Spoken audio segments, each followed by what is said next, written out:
bonita. Recebendo aqui no blog do Pilaco a figura que eu só conhecia de foto e de vídeo. E de artigo. E de artigo. Escreve muito bem, já fiz aqui o elogio a ele. Júlio Lócio, ex-prefeito de Petrolina, a liderança do Sertão. Bem acompanhado aqui do nosso amigo André Carvalho, Darlindo, professor Darlindo, nosso amigo Pedro, que também ativista aqui na cidade, ativista social, ativista de tudo. Professor. Júlio, o motivo da sua presença aqui é para a gente falar da sua pré-candidatura ao governo do Estado, né? Mas antes mesmo da gente falar dessa atividade, as pessoas de Vitória precisam saber quem é Júlio Lócio. Bom, pessoal, eu queria agradecer a oportunidade de estar aqui falando com o povo de Vitória e da região, né, mas de modo especial, né, com as pessoas aqui que moram, que vivem, aqueles que nasceram, aqueles que escolheram Vitória como sua terra, né? Uma alegria muito grande poder me colocar e me apresentar a você. Meu nome é Júlio Lócio, eu sou médico, oftalmologista, católico, casado, tenho 3 filhos, Júlio, Júlia e João. Não reclame, eu sei que não foi muita criatividade, né? Mas é uma tradição da minha família colocar Júlio nos nomes. Meu avô era Júlio, eu tenho um tio Júlio, cada filho do meu avô que era Júlio, e são 17, teve um filho Júlio. Então nós somos mais de 50 Júlios lá na casa da minha avó. E eu sempre tenho muita alegria em ver a Vitória, porque na minha juventude, quando eu era estudante de medicina, eu vinha aqui em Vitória para casa de um primo, né, que é Dr. Clauderico, né, e Dr. Jodal. Essa informação eu não sabia, mas sabia hoje, né, que você é primo dessas duas figuras aqui da cidade. E vínhamos no São João muitas vezes, e vínhamos no Carnaval, né, e alguns finais de semana. E quando eu estava terminando meu curso de medicina, eu tinha um primo, Antônio César, que é sobrinho de Clauderico, e ele dava plantão aqui no Santa Maria, e eu vinha acompanhá-lo, né, nos plantões para começar, né, a aprender alguma coisa, e também, né, era estudante, chepeiro da casa de estudante, aproveitar também para vir comer a boia aí de Maninho, né, que já era médico, já bem sucedido, graças a Deus, aqui na cidade, uma pessoa, né, muito querida, geriatra, né, que faz um belo trabalho em Vitória há muitos anos.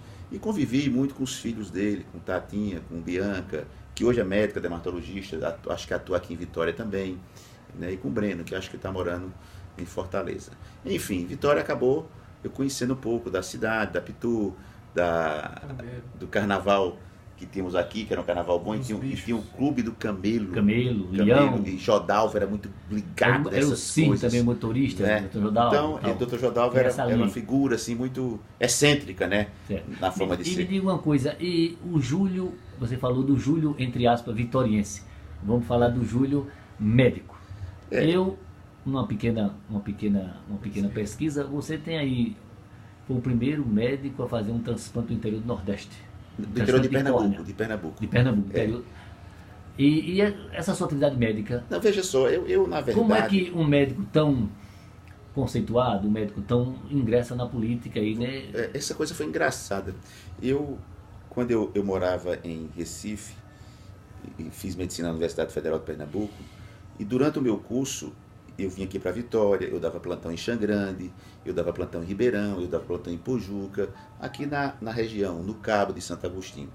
E eu estava me preparando para ser interiologista, então eu queria aprender um pouquinho de tudo, porque eu queria voltar para a região do Cariri, onde minha mãe mora, né, para fazer uma medicina geral, fazer pequenas cirurgias, fazer laqueadura, fazer cisto, hérnia, né, parto, cesariana.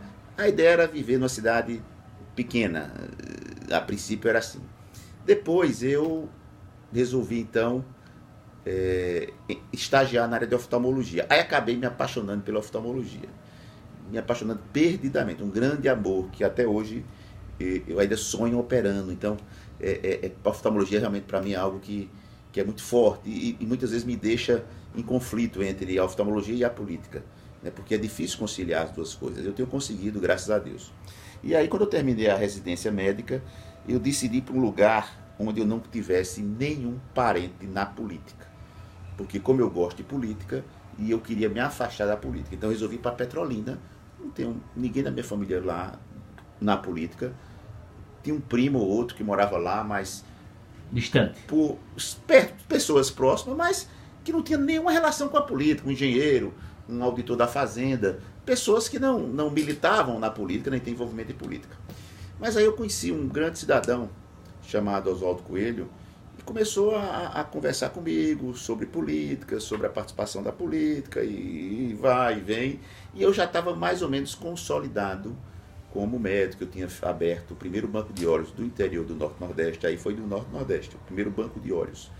Né? À época, eu realizei o primeiro transplante, isso deu uma matéria do Jornal Nacional, e hoje eu fico até brincando com os meus adversários, que eu digo que eu já saí uma vez no Jornal Nacional, com matéria boa. Meus adversários de vez em quando saem. Porque você sabe o seguinte, meu sonho, quando era médico, era sair no Jornal Nacional. Eu saí. Meu sonho na política é não sair no Jornal Nacional. Porque na política não vai ser com coisa boa, né? Então... Mas não obstante, você já saiu do blog do Pilaco, viu? É. Pelo seu São João, você pagou os cantores, artistas na hora, em cima do palco. Eu fiz uma matéria. Mas depois a gente vai entrar na seara administrativa de Petrolina. Essa história é boa. Né? Eu acho que você nem sabia. Eu nem sabia, não conhecia nem o blog do Pilar. Como é que eu sabia? Não conhecia o blog, mas não sabia que você tinha acompanhado essa história, porque esse negócio, eu fiquei traumatizado com esse negócio de fazer evento. Eu vou lhe contar depois por quê. Vamos falar, né? Você falou do Oswaldão, você tá vendo Oswaldão? Aí Oswaldão acabou, ele era um homem sedutor, um homem que tinha levado a Universidade Federal para a Petrolina, um homem que tinha trabalhado a questão da irrigação com seu irmão. E ele estava no momento politicamente fragilizado, porque tinha perdido a eleição para deputado, e nós passamos a conviver muito. E aí um dia ele me chamou, eu já tinha montado o banco de olhos, tinha montado uma escola para cegos, porque também foi algo pioneiro na cidade, os cegos não tinham opção do que fazer, quando a gente não conseguia resolver o problema das pessoas, a gente dizia tchau, tchau, bye, bye, isso me deixava muito incomodado. Então lá na Escolinha dos Cegos eles aprendiam as atividades da vida diária, o braille, a orientação e mobilidade, que é como andar na rua, como se vestir, como cozinhar, enfim, ter cidadania. Não tinha nada a ver com ter escolaridade formal, era ele poder frequentar uma escola, mas eu dar para ele alguns instrumentos que pudesse ele se desenvolver, como chegar na escola só, como ler em braille, usar o Soroban, que é uma calculadora de matemática, para eles fazerem cálculos, né? Hoje integrar a sociedade. Porque hoje já existe a digital que fala. Mas o ábaco, ele desenvolve inclusive um raciocínio lógico, é uma coisa muito boa, até para quem tem visão. Você, na política, ascende em Petrolina. Aí eu disputei a primeira eleição, ninguém queria disputar aquela eleição, porque ninguém do campo de Dr. Oswaldo. Né? Nem porque na época o deputado Gonzaga Patriota estava com 70% de intenção de votos, ele tinha o apoio de Lula e tinha o apoio de Eduardo. Então, era bem mais ou menos o que acontece comigo hoje, né? Ninguém quer disputar algo que é muito difícil, as pessoas... Como para mim política, sinceramente, é um hobby sério, né? Eu não vivo da política, eu vivo da medicina, mas eu faço política porque eu gosto. Meu irmão às vezes fica me criticando, dizendo, mas rapaz, gasta muito dinheiro com esse negócio, política você gasta dinheiro porque você não só gasta, como deixa de ganhar na medicina, né? Então, você acaba, né, tendo que ter um desprendimento financeiro para poder fazer política. Eu estou há uma semana viajando, tenho que ficar em hotel, combustível e tal. E eu brinco com meu irmão da seguinte forma, ele gosta, por exemplo, de cavalgada. Ama cavalgada. Então, quanto é que custa um cavalo? E esse cavalo para manter não gasta. Qual o retorno que isso dá a ele financeiro? Nenhum. É o lazer dele. É o prazer dele. O meu prazer é fazer política. Eu gosto de fazer política. De cavalgada eu entendo. Eu fiz aqui a cavalgada 11 edições, a cavalgada Fest, e fui o presidente do circuito pernambucano de cavalgada. Pronto, então isso. É louco por isso. Então, pronto, ele estava me dando uma aula sobre a diferença do quarto de milha, que as patas deles não são 4 patas, mas só 2 pisam por vez. Então você sempre está pulando em cima da sela. Exato. E o manga larga, ele está com 3 patas sempre no chão. Sempre por isso no chão. Tem aquela estabilidade. E ainda existe o cavalo de sela, que ainda é melhor do que o manga larga. O manga larga tem uma marcha batida, que é diferente. Se for para marcha picada, ainda já é outra coisa diferente. Então, vamos embora, deixa o cavalo para lá. Vamos embora Não é a minha praia, é lá do meu irmão. Aí você assume a prefeitura. Aí disputei a eleição em 2008, assumi em 2009. Tive uma depressão que eu achava que era frescura das pessoas, porque como médico eu nunca entendi direito o que era depressão. E eu queria falar sobre isso porque as pessoas têm vergonha de falar sobre isso. E isso é um problema enorme no mundo todo. Eu comparo as pessoas hoje a um computador, onde você tem o hardware, que é a parte mecânica, e você tem o software, que é o programa. Quando dá problema do hardware, é fácil de resolver. Eu vou lá e troco o cristalino do cidadão, resolvi a catarata, eu boto uma prótese na perna, resolvi o problema da fratura. Mas o problema do software é muito mais complexo e muitas vezes os médicos não entendem direito, porque não estudaram, não se aprofundaram nisso. Então, é muito importante que a gente fale sobre isso. Então, eu tive uma depressão, eu já tive 2 AVCs. Se eu tivesse que escolher entre ter outra depressão ou ter outro AVC, eu prefiro ter outro AVC. Porque lhe tira o prazer pela vida, o gosto pela vida. Você entende da matéria, que você é médico. Entendo. Mas os médicos, infelizmente, são mal formados nessa área. Muito mal formados nessa área, porque o curso ensina em um pedaço de tempo muito curto. Eu até defendo que as faculdades de medicinas reavaliem as suas áreas básicas. Porque quais são as áreas básicas da medicina?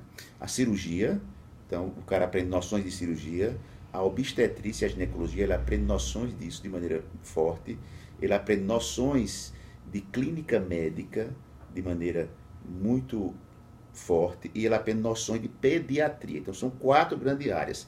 Eu colocaria uma 5ª grande área, que é a área de psiquiatria. Né? Porque as pessoas têm até preconceito com psiquiatra. Verdade. Não sou doido, não. Aí, ó, então, é uma coisa que eu gosto muito de falar, sempre que posso falar, e como seu blog é um blog que tem as pessoas leem com mais paciência, tem credibilidade, é importante a gente dizer que nós precisamos tratar a alma das pessoas. O software é exatamente isso. O software, exatamente. Né? Unir o psicólogo, unir o psiquiatra, né? Orientar melhor os médicos que estão no PSF, porque muitas vezes a gente fica prescrevendo lá para a pessoa remédio para dormir e o que ele está precisando não é disso.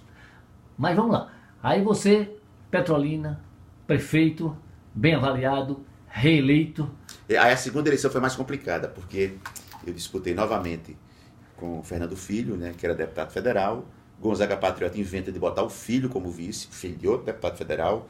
Fernando Bezerra, ministro da Integração, um ministério fortíssimo, talvez o ministério mais forte para o Nordeste. O Ministério das Cidades é forte, mas o Ministério da Integração para o Nordeste é um monstro. Tem uma influência maior. Uma influência violenta, sobretudo no sertão. E Deus me permitiu vencer novamente, né? Porque nós tínhamos feito, na minha opinião, uma gestão muito voltada para a cidadania, habitação, creche, melhoria do IDEB. Não sei se você sabe, mas Petrolina você tem um prêmio internacional, se eu não me engano, na questão das creches. Das né? creches.